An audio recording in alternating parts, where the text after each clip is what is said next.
এই বিড়ালকে কখনো আপনারা কষ্ট দিবেন না, বিড়ালকে আদর করবেন, বিড়ালকে ভালো মতো পুষবেন। বিড়াল যদি কোনো জাতির জন্য দোয়া করে, কোনো গৃহস্থর জন্য দোয়া করে, ওই সংসারের মধ্যে উন্নতি শুরু হয়ে যায়।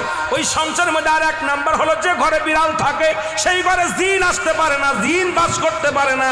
আর একটা ঘোষণা শুনেন, নবীজি বলে গেছেন, যে ঘরের মধ্যে বিড়াল ছানা বাস করে ওই ঘরের মধ্যে জিন জাতি প্রবেশ করতে পারে না। তাহলে ছোট ছোট মাসুম বাচ্চাগুলো যে ঘরের মধ্যে থাকে, মুসলমান অনেক সময় জিনের আশ্রয় পড়ে যায়, অনেক সময় জিনে আসর করে, ওই ঘরের মধ্যে জিনে আসর করে।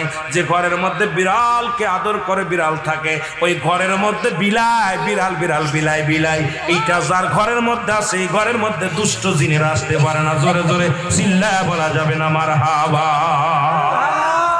একবার নবী সুলাইমান আলাইহিস সালাম শুনতে পাইলেন পাশের বাড়িতে একটা কুকুরকে কষ্ট দিয়ে